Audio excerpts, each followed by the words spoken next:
try, and two of their greatest servants, Sampal Kami and Karen Casey. Remarkable to think that this wasn't a small number of people online. There's one poor gentleman, I'm not going to name, posted a tweet on the morning of the game when the team was selected. I'm pretty sure, Mel, it went something like this. Oh, in the air, but just wide of the gully fielder, Kushal Bertel, as Edwards just hung the bat out at it. He tries to play positively, but took a risk there. Yeah, one gentleman, a fan, tweeted, "Why is Karen Casey in the 11 today? He may not even make it through the full 100 overs." Well, it's been deleted.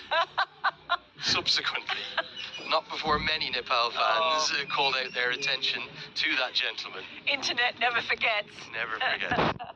I'm not going to call the person's name out. But I think every fan is entitled to that thing. They enjoy the sport and love the sport. Absolutely, it's part of the. Sometimes it descends into diatribe, but part of the discussions that make up the fabric of our game is the bales are blown off, such as the strength of the wind. I think we're probably already in the heavy bales. But isn't it amazing to think of the service that Kami and Casey have given the Nepal team? Kami was involved in that first T20 World Cup all the way back in 2014 as a teenager. And Karen Casey spoke rather evocatively, didn't he, about, not the heroics. He said, no, this is my job, this is my role. Yeah, and I thought that was great. He said it's all about experience and giving your experience to the team. Just saw the wicket again, didn't you? The leg stump Yorker. I think what happened, Max Adayat almost Yorked himself, didn't he? Came down the pitch, and that was his undoing in the end. Very canny bowler. It's Karen Casey. Talk about that experience in Kami as well. Two of them, the wise heads.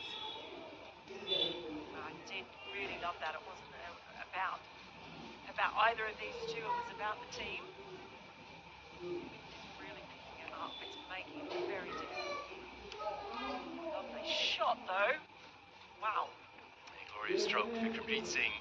I think he's as stylish a player as we have in the associate game. And many Dutch fans are questioning how could they leave him out? He was left out for Michael Levitt in terms of the opening role. Surely they should have kept him at number 3. Just a fraction over pitched. Look at that. Sabred through the offside. Well, that really was a stunning shot. Just the timing, the grace.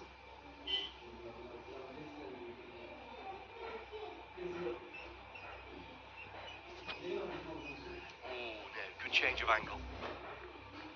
Because Kami's natural shape, Mel, is the away swinger to the left-hander, which will act as an in-swinger. Excuse me, away swinger to the right-hander, in-swinger to the left-hander. That's going against the wind. So your natural kind of inclination as a batter is that you're going to drive through the covers and the ball will kind of go with the wind. Played slightly the wrong line. You can see there, very nearly loses his off stump. This is a really good start, isn't it? From Kami and Casey. One of the surprises for me, Mel, Dutch choosing not to play any kind of a warm-up game here. Most sides coming into these League 2 series try to speak to the home board about playing, whether it's a select side, an under-19s, an 18, or even a club side, just to get something in the local conditions. The KNCB, though, because there was top-class action as recently as last weekend, I think every member of the squad here was actually in top-class action over the weekend. It's just gone by, and before that they had the Pro Series, 3 T20s.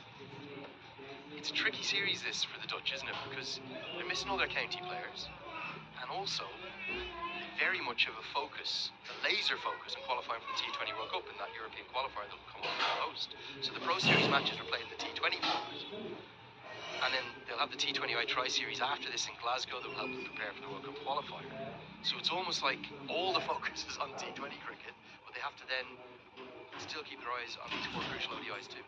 Well, I think Netherlands and Scotland are in a bit of a similar position in that regard. And we saw that coming into this series. Both of them wasn't going to and were unavailable. I think Scotland also had other players who weren't available because of work commitments.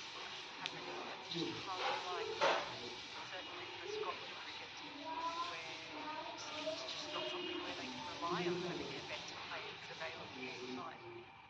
But not having their best players available. They've both got their eye on that T20 Europe qualifier. The one thing I do love though about the Dutch setup, Ryan Cookran, Van Niekerk, Heino Kuhn, make up an incredible coaching trio. They never even mention it.